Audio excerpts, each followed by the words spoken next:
திரௌபதி தன் இரு கைகளாலே தன்னுடைய மேலாடை பிடித்துக் கொள்ள துச்சாதனன் எழுதே அன்னை துகிலினை மஞ்சினை உதறிவிட்டான்.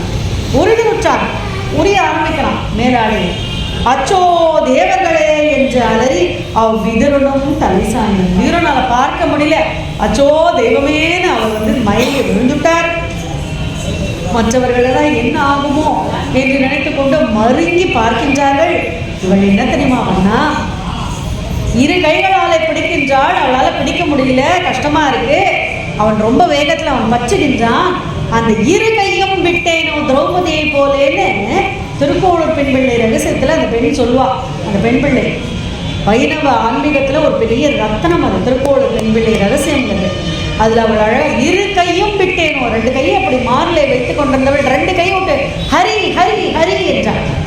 வியாச பாரதத்தில் கோவிந்தா கோவிந்தா துவாரகாவாசின்னு அப்படின்னு அவள் சொன்ன அருமையான கிருஷ்ணனுடைய ஸ்துதிகளை நான் தான் பார்க்க போனோம். ஆக்சுவலாக ஸ்ரீமத் பாகவதத்தில் குந்தி ஸ்துதி ரொம்ப பெருமை வாய்ந்தது. பாரதத்தில் ரொம்ப அருமையாக பகவான் யார் என்று திரௌபதி சொல்லுகின்றார்.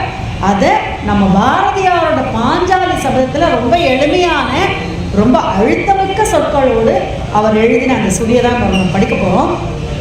ஹரி ஹரி ஹரி என்றாள். கண்ணா அபயம் அபயம் உனக்கபயம் என்றாள். யாரு? திரௌபதி. கரியனுக்கு அருள் புரிந்தே அன்று கயத்திடை முதலையின் உயிர் மடித்தாள்.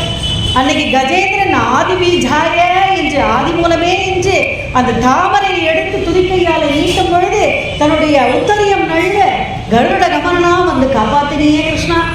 அழகா சொல்ற அத்துணை பாரதத்தினோட சிறப்பு அப்படியே எடுத்து பால் பாயசம் மாதிரி குறுக்கி அப்படி கொட்டுறான். இந்த ஒரு சுதி கேட்டாலே போகிற மோஷம் தான்.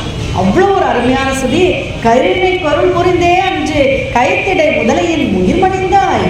கரியனன் நிறமுடையாய் என்று காளிங்கன் தலைவிசையில் நடம் புரிந்தாய். காளிங்கனுடைய அகம்பாவத்தை அடக்கினாயே. அதவாரி நிகோர தரம் ரொம்ப அழகாக நாராயணத்தில் 54, 55 நம்ம படிக்கிறது உண்டு. அந்த காளிங்க நர்தனம், அந்த பன்னகம் 1000 தலைகளோடு சீரிண்டு வரான், நூற்றுக்கணக்கான தலைகளோட காளிங்கன் அதில் நடம் புரிந்து அவனுடைய அகம்பாவத்தை அழித்தவன் அல்லவா நீ. கரியனன் நிறமுடையாய் என்று காளிங்கன் தலைவிசை நடம் புரிந்தாய்.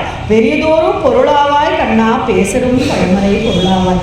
நீதானே மறை பொருள். வேதத்தினுடைய சாரம் யாரு? சாட்சாத் பரபிரம்மம். சக்கரம் ஏந்தி நிற்க நின்றாய் கண்ணா. சார்கம் என்றொரு வில்லை கரத்துழைத்தாய். சார்கம் என்ற வில்லை வைத்துக் கொண்டிருக்கின்றாயே, சக்கரத்தை வைத்துக் கொண்டிருக்கின்றாயே. அக்ஷர பொருளாவாய் கண்ணா. அக்கார அமுதும் பசும் கொண்டே.